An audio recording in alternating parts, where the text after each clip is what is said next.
ለኦሮሞዎች የምምለው ነው እኔ ስለ እስልምና ብዙ መናገር የጀመርኩት ከጎንደር የመጣ ጓደኛን ስላገኘው እኔ ባለውበት 99% ሙስሊም ነው ስለዚህ ማንንም ሰው ደፍሮ ቀና አይልም በሜንጫ አንገቱን ነው የምንለው ጎንደር ውስጥ ግን የነበረውን ችግር ይሄ ጓደኛዬ ሲነግረኝ ይሄ መለወጥ አለበት ነው ስለዚህ እናንተ ኦሮሞዎች የራሳችሁን መብት ስታስከብሩ የራሳችሁን ማንነት ስታስከብሩ የፖለቲካ ስልጣንን በእጃችሁ ስታስገቡና የአካባቢውን ደህንነት ኢኮኖሚያዊና ፖለቲካዊ ሂደት ኢንፍሉዌንስ ማድረግ ስትጀምሩ ጎንደር ያለው የሃይማኖት ወንድማችሁ ይከበራል ትግራይ ያለው የሃይማኖት ወንድማችሁ ይከበራል እናንተ ኦሮሚያ ውስጥ ደካማ ሆናችሁ ልፍስፍን ሆናችሁ ተከፋፍላችሁ ተዳክማችሁ የእናንተ መሬት ህንድ እየቸበቸበው የሚኖር ከሆነ እናንተ ብቻ አይደለም የምትናቁት ከእናንተ ጋር የሃይማኖት የሚጋራው ሶማሊያ ያለው ሰው ጅቡቲ ያለው ሁሉም ይናቃል ሃይማኖታችሁ ማስከበር የምትችሉት እንደ ሙስሊምና እስላም እዛ አካባቢ መከበር የምትችሉት ይሄንን ህዝብን ለመከፋፈል አይደለም የአካባቢው ፖለቲካ በብሔር የተከፋፈለ ነው እንደ ብሔር ጠንካራ ሆናችሁ የራሳችሁን ጥቅም አስከብራችሁ የወንድሞቻችሁን ጥቅም ለማስከበር ስትንቀሳቀሱ ብቻ ነው ከተዳከማችሁ እንደ ኦሮሞ ከተዳከማችሁ ለሌላውም ጠንቅ ነው የምትሆኑት ላያቢሊቲ ነው የምትሆኑት እንደ ኦሮሞ ከተጠናከራችሁና የአካባቢውን ፖለቲካ ኢንፍሉዌንስ ማድረግ ከቻላችሁ ለሌላውም ኩራት ተገን እንደ ገዳው ዘመን እንደ ራባዶሪው ዘመን ድጋፍ ተገን ልትሆኑ ትችላላችሁ ኦሮሞ በተነካ ቁጥር እስልምና ይነካል እስልምና በተነካ ቁጥር ኦሮሞም ይነካል የሚል ያነሳውት አለ ለምሳሌ በዮሐንስና ከዛ በኋላም በቴድሮስ በዮሐንስ በሚልክም የተደረጉ ጦርነቶች ስታያቸው ዋናው ዓላማ የኦሮሞን ፖለቲካዊና ማህበራዊ ኃይል ሰብሮ አካባቢውን በቁጥጥር ስር ማድረግ ነበር ሆኖም ግን አብዛኛው ኦሮሞ በዛ ጊዜ እስልምና ስለወሰደ ኦሮሞን ለመምታት የግድ እስልምና መምታት ነበረበት እስልምና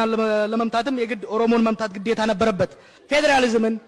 ራስን በራስ የመስተዳደር በቋንቋ መጠቀም ማምጣት በዛ አካባቢ እስልምና እንዲስፋፋ ሙስሊሞች እንዲጠናከሩ አደረጉ ከዚህ ውስጥ አንዱ ምንድነው ፌደራሊዝም ሲመጣ እንደምታውቁት ብዙ ጊዜ ሙስሊሞች ወደ ንግድ እንጂ ወደ ፖለቲካ አይመጡም ፖለቲካ ወይ አይጠራቸውም እነሱም ሄደው በራ ያንኳኩም ነበር ፌደራሊዝም ሲመጣና ኦሮሞ ራሱን በራሱ ማስተዳደር ሲጀምር ብዙ ሙስሊሞች ወደ ፖለቲካ የገቡት ዛሬ የምታውቋቸው እንደነ መኮንን እና ሙክታሮች እዛ ደጁም ሊደርሱ አይችሉም ነበር ኦሮሞ ተጠናክሮ እዛ አካባቢ ባይመጣ ይሄ ስለዚህ የኦሮሞ ህዝብ ትግል ለእስልምና መጠናከር ወሳኝ መሆኑን በተለይ ሌሎች መገንዘብ አለባችሁ በጣም ወሳኝ ነው የኦሮሞ ህዝብ እዛ አካባቢ እስካልተጠናከረ ድረስ ብዙም መሄድ አይቻልም ከዛ በመቀጠል የቋንቋ አብዛኛው ሙስሊም እዛ አካባቢ እንደምታውቁት ኦሮሞ ነው ከዛ የተነሳ የኦሮሞ ማህበረሰብ በራሱ ቋንቋ መማር ሌላውም ሶማሌው ሐረሪው ሌላው በቋንቋ መማር መጀመር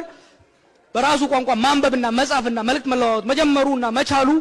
ሃይማኖቱ በስፋት እንዲስፋፋና ዛሬ መንግስትን ባንቀጠቀጠው ደረጃ እንዲመጣ ያደረገው የኦሮሞ ህዝብ ትግል መሆኑን መገንዘብ አለባችሁ ይሄ ፕሮፓጋንዳ አይደለም ፋክት ነው የምነግራችሁ ስለዚህ ኦሮሞ ባልሆናችሁ ወገኖቻችን አካባቢ የኦሮሞን ህዝብ ትግል መደገፍ የራሳችሁን የሃይማኖትና ማህበራዊ ትግል መደገፍ ማለት ነው ጎንደር ውስጥ ተከብራችሁ ጎንደር ውስጥ አክሱም ውስጥ ሞስክ መስራት የምትችሉት የኦሮሞ ህዝብ የአካባቢውን የፖለቲካ ኢንፍሉዌንስ ላይ የሚገባው ሚና ሲጫወት ብቻ ነው ምክንያቱም አብዛኛው የናንተ ወንድሞች የሃይማኖት ወንድሞች ይሄ ማህበረሰብ ስለሆነ ይሄን መገንዘብ ወሳኝ ነው የኦሮሞ ህዝብ ትግል ለረጅም ጊዜ ያደረገው ትግልና አሁን የኢትዮጵያ ሙስሊሞች የሚያደርጉት ትግል ይጋጫሉ ወይስ የትግል አጋር ናቸው የሚል ሐሳብ ያለው ነው እንግዲህ አንዳንድ በማህበረሰብ ውስጥ የተነሱ ጥያቄዎችን ለመመለስ የተደረገ ንግግር ነው በአጠቃላይ በኢትዮጵያ ውስጥም ሆነ በአካባቢ ውስጥ የእስልምና ሃይማኖትና የኦሮሞ ህዝብ ከጥንት ጀምሮ ሲደጋገፉና አብረው ሲሰሩ አብረው አንዱ ያንዱ ድል የሌላው ድል የሆነበት ያንዱ ሽንፈትና ያንዱ ክሽፈት ለሌላው አደጋ የነበረበት እንደሆነ የተናገርኩት አንዳንድ ያነሳዋቸው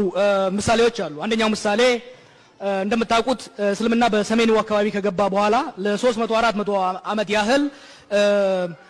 እንደ መጤ ሲታይ የነበረበት የሚኖርበትም አካባቢ ብዙ ምርታማ ካለመሆኑ የተነሳ የሚሊተሪና የማህበራዊ አቅሙ ደካማ ስለነበረ በፈለገው ጊዜ የነበረው የአክሱም መንግስት ከዛ በኋላም የነበሩት መንግስታት እንደፈለጋቸው ሲዘርፉት የነበረበት ለረጅም ጊዜ ህዝቡም ራሱ የሃይማኖት ተከታይ ራሱ እንደ እንግዳ ራሱን ሲያይ የነበረበት ሁኔታ እንደነበረ ይሄንን የለወጠው በ13ኛው 12ኛው ክፍለ ዘመን አካባቢ በእስልምና ወደ ደቡብና ምስራቅ ደቡብ እንዲሁም ወደ ምዕራብ የኦሮሚያ አካባቢ በመስፋፋቱ አንደኛ ልማታማ ወደሆነና ምርታማ ወደሆነ አካባቢ መምጣቱ የኢኮኖሚ አቅሙን አጠናከረው። ሁለተኛ የኦሮሞ ማህበረሰብ እንደምታውቁት በገዳ ስርዓት የተጠናከረና ራባዶሪ በሚባል የመከላከያ ኃይል ያለው ስለነበረ እስልምና ወደዛ አካባቢ መምጣቱ ጠንካራ የሆነ የማህበራዊ ቤዝ ነው የሰጠው። ማህበራዊና ወታደራዊ ቤዝ ስለሰጠው እየተጠናከረና ግብር አልከፍልም እያለ ራሱን እንደ ሀገሬ ነው የሚል ስሜት እየተሰማውና ከሌሎች በአካባቢው የነበሩ የክርስቲያኑም ሆኑ ሌሎች መንግስታት ጋር ወደ ፍጥጫ ውስጥ የገባበትና የራሱን ሉዓላዊነት ያስከበረበት ሁኔታ እንደነበረ በ16ኛው ክፍለ ዘመን በተደረገው በክርስቲያኑና በክርስቲያን መንግስት ወይም ደግሞ በአቢሲኒያ መንግስትና በሱልጣኔት በአደን ሱልጣኔት መካከል በተደረገው ግጭት ውስጥ ፖርቹጊዞች መጥተው ከዛ አካባቢ እስልምናን ጠራርገው ለማውጣት የነበራቸውን እድል ያስቀረው የኦሮሞ በስፋት ወደዛ አካባቢ መንቀሳቀስና ያለው የራባዶሪ የጦር ራባዶሪ እንግዲህ የኦሮሞ መከላከያ ኃይል ነው የመከላከያ ኃይሉ ነው። ያ የመከላከያ ኃይል ወደዛ አካባቢ በመምጣት በመሐከል ላይ መጣ። ወደ ሁለት ተከፍሎ ሄደው አንደኛው ወደ ምስራቅ በመሄድ የእስልምና ታሪካዊ ከተማ የሆነችውን ሐረርን ፎርቲፋይድ በማድረግ በኡለማዎቹና በራባዶሪ በጋዳ አመራሩ መካከል በተደረገ ስምምነት መሰረት አካባቢውን እዛ አካባቢ ያሉት ሙስሊሞች ሃይማኖታቸውን በነፃ እንዲከታተሉ ሆኖም ግን ከማንኛውም በኩል የሚመጣውን ጥቃት የኦሮሞው እንዲከላከልላቸው በማድረግ እስከ ጨለንቆ ጦርነት ድረስ ይሄ አግሪመንት በመቀጠሉ በሐረር ውስጥ አሁን ያሉት አብዛኞቹ ሙዚየሞችና አብዛኞቹ መጻሕፍት ተከብረው የቆዩት በሐረሪዎች ጥንካሬ ብቻ አይደለም፣ የኦሮሞ ራባዶሪ ዲፌንድ ስላደረጋቸው ነው ለረጅም ጊዜ። ይሄም በዛ አካባቢ መጠቀስ ያለበት ነው። ወደ ሰሜን የሄደውና ወደ ጎንደር የሄደው የኦሮሞ ኃይል በጎንደር ሄዶ እዛ አካባቢ ያለው የአቢሲኒያ ኃይል ተጠናክሮ እንዳይመጣ በቁጥጥሩ ስር በማድረግ በዘመነ መሳፍንት ዘመን ጠንካራ የሆነ ኢንፍሉዌንስ ስለነበረው እስልምና እንዲስፋፋና እንዲጠናከር ሚና እንደነበረው ይሄንን ምለው ምንድነው እዛ አካባቢ የኦሮሞ ኃይል የኦሮሞ ማህበራዊና ፖለቲካዊ ኃይል ለእስልምና መጠናከርና መስፋፋት ሚና እንደነበረው ማሳየት ያስፈልጋል። አላሁ አክበር እንደገለቶማ ነገያና ጅራዳ ሲሪን ጃለን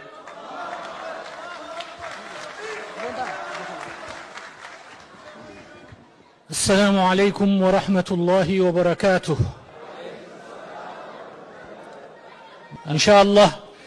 በዚሁ ያጠንክራችሁ አላህ Subhanahu Wa Ta'ala ይህንን መንገድ የከፈታችሁትን ለጠቅላላ ለሙስሊሙ ኡማ መፍትሄ የሚያመጣ ድርጅት ያደርገው ኢንሻአላህ። ይሄ ነው የሚያስፈልገን። ወንድሜ